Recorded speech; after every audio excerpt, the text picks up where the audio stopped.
पुण्यात्माओं, यदि ये ज्ञान इतना ना बिगाड़ रखा होता तो दास 1 घंटा सत्संग करता दिन में 1 बार बस, और सिंपल सी आपको परमात्मा की कथा कहानी सुना के छोड़ देता।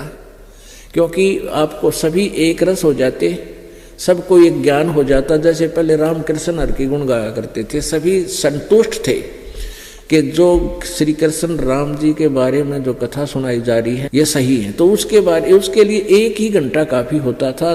कृष्ण सुदामा की कथा सुना दे या कृष्ण जी का जन्म की लीला सुना दे, उस समय हम गदगद हो जाया करते थे।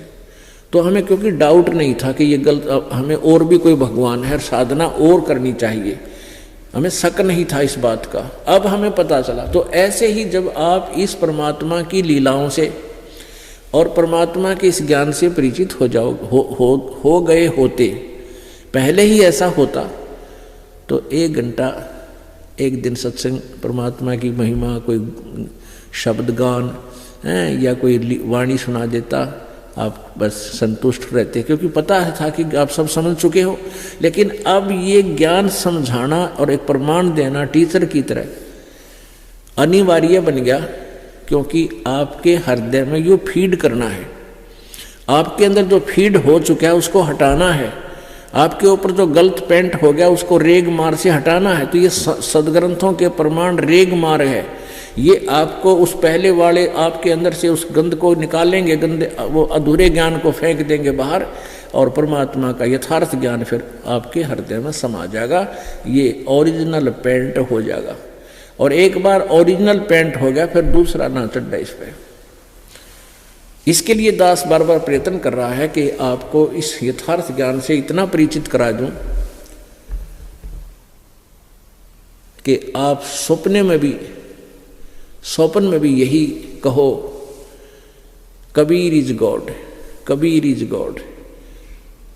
कबीर परमात्मा है, कबीर पूर्ण ब्रह्म है। वही बनारस में जो आए हुए धानक हैं, ये वही परमात्मा है जो सारे ब्रह्मांडों के रचना है। तो फिर हमें भक्ति में, साधना में कोई भी डिफिकल्टी नहीं आएगी। अब बड़ी डिफिकल्टी ये है कि मान लिया हम भक्ति कर रहे हैं, कोई आके सिर्फ रखे देख ले, ये भी कोई नाम होए, ये भी कोई भक्ति हुई, वो तो भगवान तो निराकार है। उसके कोई कुछ ऐसे भी कहते हैं कि भगवान के मंत्र की जरूरत है, को ना बस समाधि ला ले। तो ये बिरान माटी तो पहले हमारी करे रखी थी न, ये तो ब्रह्मणा हमारे अंदर पैदा पहले बिरान दुरुक्ति कर रखी थी। कोई कुछ साधना बता रहा था, कुछ साधना बता रहा था। अब हम अपने सदग्रंथों अनुसार साधना करेंगे, शास्त्र विधि अनुसार, तो हम सफल होंगे। तो उसके लिए आपको दिखाना चाहते हैं कि वो परमात्मा सतलोक से चलकर आता है, अपनी प्यारी आत्माओं को, जो अच्छी आत्माएं हैं उनको मिलता है। उद्देश्य क्या होता है कि तत्व ज्ञान बताना। तो उसके लिए हम अपने सदग्रंथों यानी वेदों का सहारा लेंगे। पुण्यात्माओं, आप जी सत्संग में आते हैं, सत्संग में आने का उद्देश्य आपको खूब पता है। जैसे एक स्वस्थ प्राणी को भूख लगती है, एक स्वस्थ प्राणी को भूख लगती है, सुबह आहार कर लिया तो शाम को भूख लगेगी। और यदि सुबह आहार कर लिया, शाम को भूख लगी नहीं, तो समझ लीजिए आप अस्वस्थ हो चुके हैं। आपकी भोजन में अरुचि होगी तो आप अस्वस्थ हो चुके हो। चाहे बदहजमी होगी हो या कोई बुखार जबर आने वाला है, तो उसका इलाज क्या है? अब औषधि खानी पड़ेगी, वो कड़वी कुनीन खानी पड़ेगी, ना चाहते हुए भी फांकी मारनी पड़ेगी। और फिर औषधि खाने से फिर जबर कम होगा, और जबर उतर जाएगा तो फिर भूख उसी तरह लगेगी। तो आप जी पहले आए, सत्संग सुना, 10-15 दिन में फिर आए हो, फिर भी सत्संग सुनने आए हो, तो जो खाना मान लीजिए कुछ आहार, जैसे हम सुबह रोटी खाते हैं तो रोटी अन्न तो वही होता है, सब्जी में परिवर्तन थोड़ा बहुत हो सकता है। और जब सही भूख लाग रही हो, सुबह भी रोटी मिल जाए और शाम में भी रोटी सब्जी की आवश्यकता है ना समझे। परमात्मा कहते हैं चाहे सूखी हो, चौपड़ भी ना रखी हो, तो वो भी स्वादिष्ट लगती है, तो आप समझते हैं। तो इसी प्रकार जो ज्ञान हमने आपको पहली बार भी दिया था, लेकिन उस समय इसी ज्ञान का कुछ आधार और था, ये प्रमाण किसी और दृष्टिकोण से होते हैं, और आज भी दे रहे हैं, और सुबह भी दे रहे हैं, शाम को भी दे रहे हैं। और आपके मन में अगर ये आता है कि गुरुजी ने पिछली बार भी यही ज्ञान सुनाया था और आज भी वही ज्ञान सुनाया है, तो आपको अरुचि होगी भगवान में, आपके अंतःकरण में कोई दोष आ चुका है, आपके जो है ना ये आप अस्वस्थ होगी भक्ति आपकी। तो ये मन में आना भी गलत है, क्योंकि हमने परमात्मा का गुणगान सुनना है। सत्संग का उद्देश्य हमारे कुछ ऐसे पाप हैं जो सत्संग सुनने मात्र से ही इकट्ठा करते हैं, ये ज्ञान यज्ञ है, तो ये भी उद्देश्य रहना चाहिए। और परमात्मा की महिमा दिन में 100 बार चले, कितनी बार सुन लिया उतनी अच्छी लगनी चाहिए, तो आपकी भक्ति ठीक चल रही है, आपका नाम स्वस्थ है, आपकी भक्ति दुरुस्त है, नहीं तो गड़बड़ हो ली। तो उसके लिए उसका समाधान क्या है कि ना चावे मन, ना चाण दे मन तरागनी सुनना चाहे, घुट्टी लाना चाहे, अरीब चर्चा कर दे किसी बकवाद की, फलाने को न्यू हो गया और फलाना न्यू हो रहा था, सारा दिन बतला लेगा, कति अरुचि को ना 6 बजे चर्चा कर ले दिन में, उसकी कति राजी होकर सुने।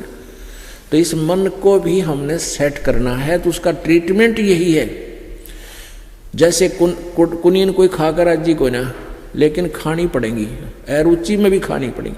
तो इस परमात्मा का सत्संग जो है, ये वचन है, अगर आपको अरुचि होती है तो ये सुनता ही रहे, ध्यान से सुने, और ये कड़वी दवाई फिर दोबारा सेट कर देगी आपको, फिर रुचि हो जाएगी, 10 मिनट में देख लेना। तो इस प्रकार हमने अपने इस मन पापी इस दुष्ट को रोकना है, भक्ति मार्ग में लगाए रखना है, और भक्ति की कमाई से ही ये हमारे काबू आओगा। ना तेरे सी मुनियों के बकल तार दिए इसने, एक बार तब पता नहीं कि कठिन और उल्टी साधना की तय करवा ले, कति कर लेगा प्रसन्न हो करके। ऋषि लोग गुफाओं में चले जाते, जंगल में चले जाते, समाधिस्थ हो जाते, बैठे रहते, कोई दिनों तक भूखे प्यासे, तो वो मन करवावा था, और फिर उनसे उनको बना लेता सिद्धि युक्त, उन सिद्धियों से फिर वो एक दूसरे पर करके उठपटांग, और फिर महर्षि पाक का बैठ जाते, दुनिया पूजा करने लग जाती। आप भी गधे बनते और अनुयायियों को भी दुर्गति करवा देती, काल के जाल में रख देते। आप देख रहे हो कावड़ लेने जाया करे, कावड़ विशेषकर हरियाणा में ज़्यादा परंपरा होगी इसकी।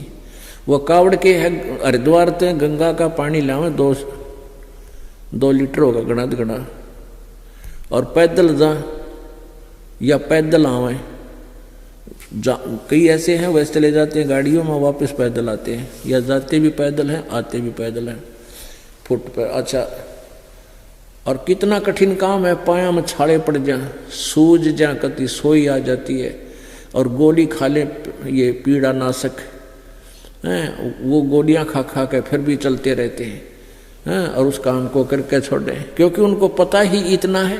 जब उनको ये पता चल जाएगा कि ये साधना कितनी सिंपल है, नाम उठत नाम बैठत नाम सोत जागवे, नाम खाते नाम पीते नाम सेती लागवे, अपना काम भी करे भक्ति भी करता रहे, चलता फिरता बैठ के, तो इसमें रुचि ना बनती इसकी। तो इसका मन ने डले डुहानते मतलब है, ये चाहता है कि ये प्राणी उल्टी साधना करे, काल के जाल में फंसा रहे, और ये काल का दूत है। आत्मा परमात्मा पूर्ण ब्रह्म की अंश है। आत्मा को यहाँ से निकालने के लिए परमात्मा आते हैं और ये ज्ञान समझाते हैं।